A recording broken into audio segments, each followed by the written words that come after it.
நிறைய பேருக்கு இருக்கிற ஒரு டவுட், இது நம்ம சேனலான்னு. இதுவும் நம்ம சேனல் தான். ஓகேவா எம்ஜி ஸ்குவாட்? இப்போ வீடியோ பாருங்க. ஹலோ எவ்ரிவன், நம்ம தான் கௌரி. இந்த வீடியோவில் நம்ம யாரை பத்தி பேச போறோம்னு பாத்தீங்கன்னா ராஜேந்திர சோழனை பத்தி பேச போறோம். முதல் வீடியோல நான் ராஜராஜ சோழனை பத்தி பேசினதுக்கு அப்புறம் எல்லாரும் என்கிட்ட கேட்ட ஒரு காமனான கேள்வி, அடுத்த வீடியோல ராஜேந்திர சோழனை பத்தி பேச சொன்னதான். ஸோ இந்த வீடியோ வந்து ராஜேந்திர சோழன் தான். இதுக்கு முன்னாடி வந்து நீங்க ராஜராஜ சோழன் வீடியோ பார்க்கலன்னா அதை பார்த்துட்டு இதை பாத்தீங்கன்னா உங்களுக்கு புரியறதுக்கு பெட்டரா இருக்கும். நான் jumping into the topic. Rajendra Cholan யாரு? ராஜேந்திர சோழன் எப்படி வளர்க்கப்பட்டாரு? ராஜேந்திர சோழனை வளர்த்தது யாரு? ராஜேந்திர சோழனோட கான்குவெஸ்ட் வந்து எவ்வளவு தூரம் ஸ்ப்ரெட் ஆயிருந்துச்சு அப்படிங்கிற சில முக்கியமான விஷயங்கள் பார்க்க போறோம். அதை விட ஒரு முக்கியமான விஷயம் என்னன்னு பாத்தீங்கன்னா, ஒரு சின்ன இன்சிடென்ட் நடக்கவே இல்லை ஹிஸ்டரியில. ரெண்டு மிகப்பெரிய கிங் வந்து மீட் பண்ணிக்கவே இல்லை. மீட் பண்ணிருந்தாங்கன்னா இந்தியாவோட ஹிஸ்டரியே வந்து நம்ம வந்து தலைகீழ மாறி இருக்கும். அந்த ரெண்டு கிங் யாருங்கிறத பார்க்க போறோம். ஒன்னு வந்து அப்பரண்ட்லி ராஜேந்திர சோழன் தான். பட் இன்னொரு கிங் யாருங்கிறது வந்து நான் வீடியோல சொல்ல போறேன். ரொம்ப சஸ்பென்ஸான ஒரு விஷயம். Getting into the story. So என்னன்னு பாத்தீங்கன்னா, ராஜேந்திர சோழன் வந்து சின்ன வயசுல இருந்து வளர்க்கப்படுறது யாருனால அப்படின்னு பாத்தீங்கன்னா, அவர் வந்து ராஜராஜ சோழனுக்கு பிறக்கிறாரு. பிறந்ததுக்கு அப்புறம் வந்து தஞ்சையில வந்து வளர்றாரு. வளர்த்தது யாருன்னு பாத்தீங்கன்னா, ராஜராஜ சோழனோட அக்கா குந்தவை தான். சோ குந்தவை தான் வந்து முழுக்க ராஜேந்திர சோழனை வந்து எடுத்து வளர்க்குறாங்க. ஏன்னா அவங்க அப்பா வந்து ஒவ்வொரு டைமும் வந்து கான்குவெஸ்ட், மிலிட்டரி அப்படின்னு போனதுக்கு அப்புறம் வந்து நாட்டு மக்களை பார்த்துக்கிட்டு இருந்தது வந்து குந்தவை தான். அதே நேரத்தில் வந்து இந்த பையனையும் வளர்க்கறது வந்து குந்தவை தான். ஒரு ராஜா மாதா மாதிரி தான் அவங்க இருந்திருக்காங்க. சோ ராஜேந்திர சோழன் வந்து முழுக்க கிங் ஆகிறதுக்கே வளர்த்துட்டு இருக்காங்க. வளர்க்குறப்ப அவங்க என்ன பண்றாங்கன்னு பாத்தீங்கன்னா, ஒவ்வொரு டைமும் கோர்ட்ல வந்து ஏதாவது ப்ரொசீடிங் நடக்கிறதா இருக்கட்டும், இல்ல மக்களுக்கு ஏதாவது பிரச்சனையா இருக்கட்டும், ராஜேந்திர சோழன் சின்ன பையனா இருந்தாலும் கூப்பிட்டு போய் எப்படி ஒரு கண்ட்ரியை நடத்தணும் அப்படிங்கறத வந்து சொல்லி தராங்க. சோ ராஜேந்திர சோழன் அதை பார்த்து வளர்றாங்க. அதே மாதிரி வந்து அவங்க பருவத்துக்கு வந்ததுக்கு அப்புறம் என்ன ஆகுதுன்னு பாத்தீங்கன்னா, ராஜராஜ சோழன் வந்து ராஜேந்திர சோழனை வந்து தன்னோட மிலிட்டரி கமாண்டர் ஹெட்டா கொண்டு வராரு. அதாவது எந்த மாதிரி பாத்தீங்கன்னா படை தளபதியா கொண்டு வராரு. சோ கொண்டு வந்ததுக்கு அப்புறம் வந்து ஒவ்வொரு டைம் வந்து ஒரு ஆர்மி வந்து எங்கேயாவது அட்டாக் பண்ண போறப்ப ராஜேந்திர சோழனை கூப்பிட்டுட்டே தான் போறாங்க. சோ ராஜேந்திர சோழனுக்கு வந்து ஒரு கண்ட்ரியை கான்குவெஸ்ட் பண்றது எப்படிங்கிறது தெரியுதோ, அதே மாதிரி கான்குவெஸ்ட் பண்றப்போ என்னென்ன பிரச்சனை அந்த ஊர் மக்களுக்கு வருதுங்கிறதையும் அவர் பாக்குறாரு. சோ அவர் வந்து ரொம்ப ஆழமா மனசுல ஏத்துக்கிற ஒரு விஷயம் என்னன்னு பாத்தீங்கன்னா, எந்த ஒரு கண்ட்ரியை அவர் பிடிச்சாலுமே வந்து தன்னோட சமயத்தையும் தன்னோட இன்ட்ரெஸ்டையுமே வந்து இன்னொரு ஒரு கண்ட்ரி மேல வந்து திணிக்க கூடாதுங்கிற ஒரு விஷயம் தான். ஏன்னா ராஜேந்திர சோழனோட அப்பா ராஜராஜ சோழன் வந்து எங்க போனாலும் சைவ சமயத்தை பயங்கரமா ஸ்ப்ரெட் பண்ணாரு. ஆனா ராஜேந்திர சோழன் அதை பண்ணாம ஒவ்வொரு நாட்டு மக்களையும் வந்து அவங்களோட கவர்மெண்ட் இல்ல அவங்களோட கல்ச்சர், அவங்களோட ரிலிஜனையும் வந்து பிராக்டிஸ் பண்ண விட்டாரு. இது எப்ப ஆரம்பிக்குதுன்னு பாத்தீங்கன்னா, ராஜராஜ சோழன் இறந்த உடனே வந்து ஒரு முடிசூட்டப்படுறாரு. முடிசூட்டப்பட்டதுக்கு அப்புறம் வந்து அந்த ஊர் மக்கள், தஞ்சை மக்களுக்கு வந்து ஒரு மிகப்பெரிய கேள்வியா இருக்கு. தஞ்சை மக்கள் மட்டும் இல்ல, சோழன் கண்ட்ரியில இருக்க எல்லா மக்களுக்குமே இருக்க ஒரு மிகப்பெரிய கேள்வி என்னன்னு பாத்தீங்கன்னா, அதுக்கு முந்தின கிங், அதாவது ராஜராஜ சோழன் வந்து ஒரு மிகப்பெரிய கிங், நல்லா ஆண்டாரு, நல்லா வாழ்ந்தாரு. அதுக்கப்புறம் இருந்த ராஜேந்திர சோழன் வந்து எப்படி அந்த பேருக்கு நிகரா இருப்பாரா அப்படிங்கிறது தான் ஒரு மிகப்பெரிய கேள்வியா இருந்துச்சு. பட் தமிழ்ல ஒண்ணு சொல்லுவாங்க, அப்பா வந்து 10 அடி பாஞ்சா அந்த குழந்தை வந்து 16 அடி பாயும். சோ அந்த மாதிரி வந்து அந்த சொல்லுக்கு நிகரா வந்து இவர் வந்து ராஜராஜ சோழன் என்ன பண்ணாரோ அதை விட ரொம்பவே வந்து ஹிஸ்டரியை வியக்கிற அளவுக்கு வந்து ராஜேந்திர சோழன் நிறைய விஷயங்கள் பண்ணாரு. அது என்னங்கிறத தான் நம்ம பார்க்க போறோம். சோ என்ன பண்றாருன்னு பாத்தீங்கன்னா, அவங்க அப்பா இறந்த உடனே ரொம்ப கடுப்புல வந்து ரிவெஞ்ச் எடுக்கிற மாதிரி ஸ்ரீலங்காவை போய் அட்டாக் பண்றாரு. ஏன்னா நான் ஏற்கனவே அந்த ஏன் ஸ்ரீலங்காவை அட்டாக் பண்ணுங்கிறதுக்கு நீங்க முந்தைய வீடியோ பார்த்தா தான் புரியும். ராஜராஜ சோழன் வந்து கொல்லப்பட்டது வந்து ஒரு ஸ்ரீலங்கன் பெண்ணால அப்படிங்கிறது வந்து ஒரு தியரி இருக்கு. சோ அதனால இது பண்ணாராங்கிறது யாருக்கும் தெரியல. பட் அவர் இறந்த உடனே அவரோட முதல் மிலிட்டரி கான்குவெஸ்ட் வந்து பாதி ஸ்ரீலங்கா வந்து அவங்க அப்பா வந்து விட்டுட்டு வந்த கண்ட்ரி வந்து மொத்தமா போய் கான்குவெஸ்ட் பண்றாரு. கான்குவயர் பண்ணிட்டு அவர் என்ன பண்றாருன்னு பாத்தீங்கன்னா, அதுக்கப்புறம் வந்து மறுபடியும் தஞ்சாவூர் வராரு. தஞ்சை வந்ததுக்கு அப்புறம் வந்து அவர் நார்த் இந்தியாவை படையெடுக்க ஆரம்பிக்கிறாரு. எந்த அளவுக்குன்னு பாத்தீங்கன்னா, அவரோட படை வந்து ஒரு கண்ட்ரியை ஆக்கிரமிக்க போகுதுன்னா அந்த ஊர்ல இருக்க மக்களே வந்துகிட்ட வந்து சரண்டர் ஆயிருவாங்களா, எங்க கிங் வேணா, நீங்களே கிங்கா இருந்திருங்க. ஏன்னா இவர் வந்தாருன்னா வந்து அவ்வளவு பெரிய போர் வருங்கிற பயம் வந்து எல்லாத்துக்குமே இருந்திருக்கு. கண்டிப்பா தோத்துருவாங்கிறது எல்லாத்துக்குமே தெரிஞ்சிருக்கு. சோ அந்த அளவுக்கு வந்து இவர் அட்டாக் பண்ணிட்டே போயிட்டே இருக்காரு. எந்த அளவுக்குன்னு பாத்தீங்கன்னா, நார்த் இந்தியால வந்து இவங்க அப்பா வந்து ஆந்திரா, தெலுங்கானா வரைக்கும் போயிருந்தாங்கன்னா, ராஜேந்திர சோழன் அதெல்லாம் தாண்டி வெஸ்ட் பெங்கால், ஒடிஷா, பீகார் வரைக்கும் போயிடுறாரு. அங்க இருக்க கங்கை நதிக்கரை வரைக்கும் அவர் போயிடுறாரு. அவ்வளவு தூரம் வந்து சோழ மன்னர்கள் தான், சோழரோட எம்பையர் வந்து அவ்வளவு தூரம் ஸ்ப்ரெட் பண்ணிட்டாரு. அங்க இருக்க கங்கையை போய் அவர் பிடிக்கிறதுனால அவருக்கு வந்து கங்கை கொண்ட சோழன் அப்படிங்கிற ஒரு பெயர் வருது. அதே மாதிரி இதை செலிப்ரேட் பண்றதுக்கு அவர் என்ன பண்றாருன்னு பாத்தீங்கன்னா, தஞ்சை கிட்ட வந்து கங்கை கொண்ட சோழபுரம் அப்படிங்கிற ஒரு கேபிட்டலே வந்து இவர் கட்டுறாரு. ஏன்னா இவர் இவ்வளவு பெரிய கான்குயர் பண்ண எந்த கிங்குமே வந்து இந்தியாவில வாழ்ந்தது இல்லைங்கிறதுனால அதை செலிப்ரேட் பண்றதுக்காக அந்த மக்களுக்காக அவர் இது பண்றாரு. கங்கை கொண்ட சோழபுரத்துல வந்து அதே மாதிரி நிறைய சோஷியல் ரிஃபார்ம்ஸ் பண்றாரு. எந்த அளவுக்குன்னு பாத்தீங்கன்னா, நம்ம ஊர்ல வந்து இப்ப ரெயின் வாட்டர் ஹார்வெஸ்டிங் எல்லாம் பேசுறோம். தண்ணி வந்து இப்போ 1000 வருஷம் கழிச்சு நம்ம இல்லன்னு கவலைப்படுறோம். ஆனா 1000 வருஷத்துக்கு முன்னாடியே வந்து ராஜேந்திர சோழன் அந்த ஊர்ல இருக்க மக்களுக்கு வந்து தண்ணி எப்பவுமே இருக்கணுங்கிறதுக்காக தண்ணி எவ்வளவு முக்கியமான விஷயம் தெரிஞ்சதுனால அவர் என்ன பண்றாருன்னு பாத்தீங்கன்னா, the biggest man made lake, அப்பவுமே வந்து 16 மைல் தூரத்துக்கு வந்து ஒரு லேக் வந்து அவர் வெட்டுறாரு. அப்போல இருந்து இப்போ வரைக்குமே இது வந்து one of the biggest man made lake வந்து இந்தியாவில் வந்து அது இருக்கு, கங்கை கொண்ட சோழபுரத்தில். அவர் இவ்வளவு பண்றாரு.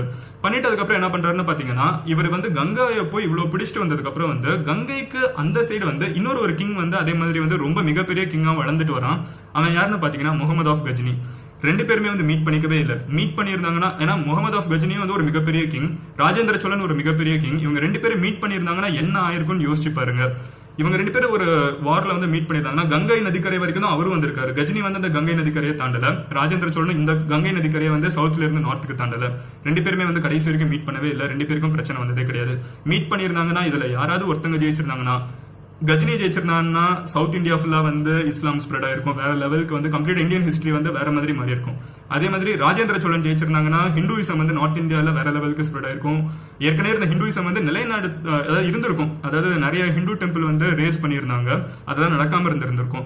அதாவது கஜினியோட கொள்ளை வந்து நிறைய இருந்திருக்குன்னு சொல்லுவாங்க. ஸோ அதெல்லாம் இல்லாம இருந்திருக்கும்.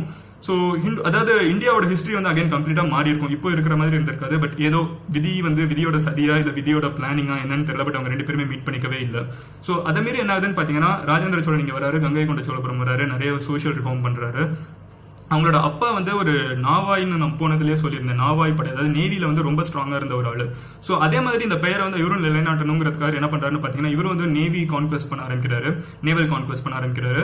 அந்தமான் நிக்கோபார் போய் கேப்சர் பண்றாரு, மலேசியா, சிங்கப்பூர், இப்போ இருக்க இந்தோனேஷியா, சுமத்ரா, இந்த மாதிரி வந்து சவுத் ஈஸ்ட் ஏஷியன் கண்ட்ரிஸ் எல்லாத்தையுமே வந்து கேப்சர் பண்றாரு. கேப்சர் பண்ணிட்டு அவர் என்ன பண்றாருன்னு பாத்தீங்கன்னா, அந்த ஊர்ல இருக்க சமயத்தை வந்து அவர் அழிக்கிறதே இல்லை. அந்த ஊர்ல இருக்க ரிலிஜன் வந்து அவங்க ஈஸியா பிராக்டிஸ் பண்ணணும். அந்த ஊர்ல வந்து ஒரு இஸ்லாமோ இல்ல புத்திசமோ எதையாவது ஃபாலோ பண்ணிட்டு அவங்க ஃபாலோ பண்ணணுங்கிறதுக்காக வந்து இதை போய் கான்குயர் பண்ண அவர் என்ன பண்றாருன்னு பாத்தீங்கன்னா, அங்க இருக்க மக்களை வந்து அதே பிராக்டிஸ் பண்ண விடுறாரு. ஆனா அந்த ஊர்ல இருக்க லோக்கல் ஒரு ஆளே வந்து இவர் கிங்கா நிலைநாட்டுறாரு. நிலைநாட்டிட்டு வந்து இவங்களுக்கு வந்து லாயலா இருக்கிற மாதிரி மட்டும் வச்சு பாத்துக்கிறாரு. இது வந்து சோழ டைனாஸ்டி கீழே ஒரு கண்ட்ரியா இருக்கும், பட் இண்டிவிஜுவலா ரூல் பண்ணிக்கிற ஒரு கண்ட்ரியா விடுறாரு.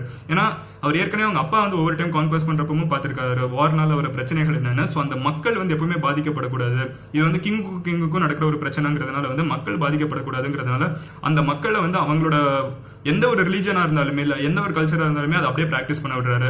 இந்த அளவுக்குன்னு பாத்தீங்கன்னா இஸ்கதார் அப்படின்னு ஒண்ணு சொல்லுவாங்க. இது வந்து மலாய் மொழியில எழுதப்பட்ட one of the oldest literature book.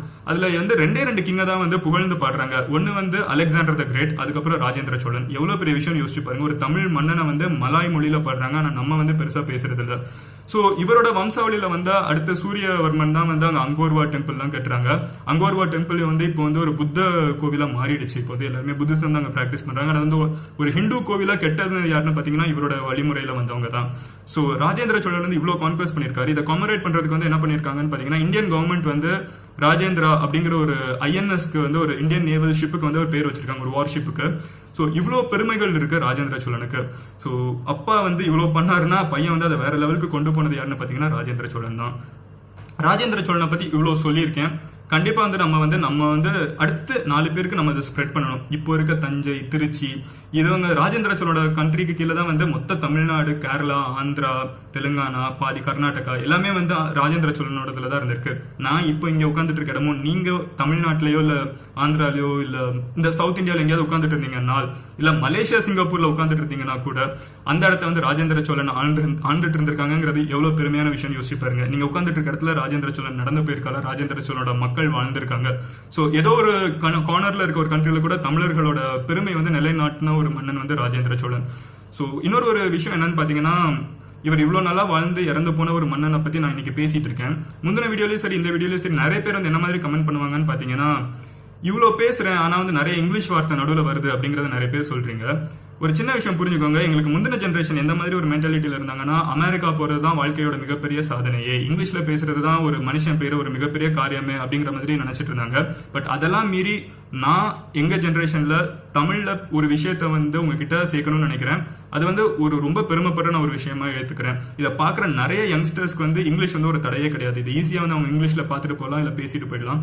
But தமிழ்ல இருக்கணுங்கிறதுக்காக அவங்க அட்டம் பண்ற ஒரு விஷயம் தான் இந்த வீடியோ பாக்குறது. தமிழ்ல வந்து 4 கான்டென்ட் வந்து டெவலப் பண்ணுங்கிறது மட்டும் இல்லாம தமிழ் மன்னர்களை பத்தி பேசணுங்கிறது வந்து எங்க ஜெனரேஷன் வந்து நீங்க கிண்டல் அடிச்சாலும் பரவாயில்ல, தமிழ் வந்து சரளமா பேசுறது இல்லைன்னு சொன்னாலும் பரவாயில்ல, பட் ஒரு செகண்ட் நீங்க அப்ரிஷியேட் பண்ணவும் ட்ரை பண்ணுங்க. ஏன்னா எங்களுக்கு முந்தின ஜெனரேஷன் வந்து அந்த வெஸ்டர்ன் மோகத்திலிருந்து கஷ்டப்பட்டு வெளியே வந்து எங்களுக்கும் ஒரு ஐடென்டிட்டி இருக்கு, நாங்க தமிழர்கள்ங்கிறத பெருமையா சொல்றது வந்து எங்க ஜெனரேஷன் தான். ரொம்ப வருஷம் கழிச்சு தமிழ்நாட்டுல இல்ல தமிழர்களே இப்படி சொல்ற ஒரு ஜெனரேஷன் வந்து நாங்க தான். தமிழ்நாடு மட்டும் இல்ல, இது ஆஸ்திரேலியால இருக்க ஒரு தமிழ் பையனுக்கும் சரி, இல்ல ஸ்ரீலங்கால இருக்க ஒரு தமிழ் பையனுக்கும் சரி, மலேசியால இருக்க தமிழ் பையனா இருக்கட்டும், அமெரிக்கால இருக்க தமிழ் பையனா இருக்கட்டும், எங்க மொழியை வந்து பெருமையா பேசுறது ரொம்ப ஜெனரேஷன் கழிச்சு தமிழர்கள் வந்து எங்க ஜெனரேஷன் வந்து இதை பெருமையா பேசுறோம். நீங்க கிண்டல் அடிச்சாலும் பரவாயில்ல, நாங்கள் எங்களோட வரலாற்றை பற்றி நாங்கள் பெருமையாக தான் பேசுவோம். எங்களுக்கு தமிழ் சரளமாக பேசுறதுனாலும் பரவாயில்ல, எங்களோட வரலாற்றை பற்றி நாங்கள் தெரிஞ்சுக்கிறோம். கண்டிப்பாக எங்களுக்கு அடுத்த வர ஜென்ரேஷனுக்கு வந்து நாங்கள் தமிழ் வந்து சரளமாக பேச வாய்ப்பு கொடுப்போம். So let's go towards this path. இது வந்து தப்பே கிடையாது. நம்மளை வந்து கிண்டல் அடிச்சாலும் பரவாயில்ல, நம்மளால வந்து தமிழ் வந்து சரளமாக பேச முடியலன்னு சொன்னாலும் பரவாயில்ல, நம்மளோட அட்டெம்ப்ட் வந்து நம்ம எப்பவுமே விட வேணாம். இந்த மாதிரி கண்டிப்பாக நான் நிறைய வந்து தமிழ் ஹிஸ்டரியை பற்றி பேசுகிறேன், தமிழ் மன்னர்களை பற்றி பேசுகிறேன். ஏன்னா நம்ம ஹிஸ்டரி புக்கில் வந்து சந்திரகுப்த மௌரியாவை பற்றி பேசின அளவுக்கு, அசோகாவை பற்றி பேசின அளவுக்கு, அலெக்சாண்டரை பற்றி பேசின அளவுக்கு வந்து நம்ம தமிழ் மன்னர்களை பற்றி பேசலை. அது நம்ம கடமை. நம்ம தான் வந்து நம்மளோட ஹிஸ்டரி வந்து டிகின் பண்ணி பார்க்கணும். ஸோ இதுக்கு அடுத்த வீடியோ வந்து ஹிஸ்ட்ரி வேணாம், நான் வந்து டெக்னாலஜி ரிலேட்டட் அதாவது பேசுகிறேன். அடுத்தடுத்து ஹிஸ்ட்ரின்னு போனால் போர் அடிச்சிடும். உங்களுக்கு வேறு ஏதாவது டாபிக் வேணும்னு நினச்சிங்கன்னா கமெண்ட்டில் லீவ் பண்ணுங்க. இல்லை பர்சனலாக எங்கே வேணால் காண்டாக்ட் பண்ணலாம், ஃபேஸ்புக், ஸ்னாப்சாட், இன்ஸ்டாகிராம், ட்விட்டர்னா. You can always text me. நான் முடிஞ்ச அளவுக்கு ரிப்ளை பண்ணிருக்கேன். ரிப்ளை பண்ண முடியலன்னா கண்டுக்காதீங்க, but I always try my level best. ஏன்னா give me some time, I will definitely reply all the text. See you in the next video. Until then, bye. Madan Gauri signing off here. Cheers.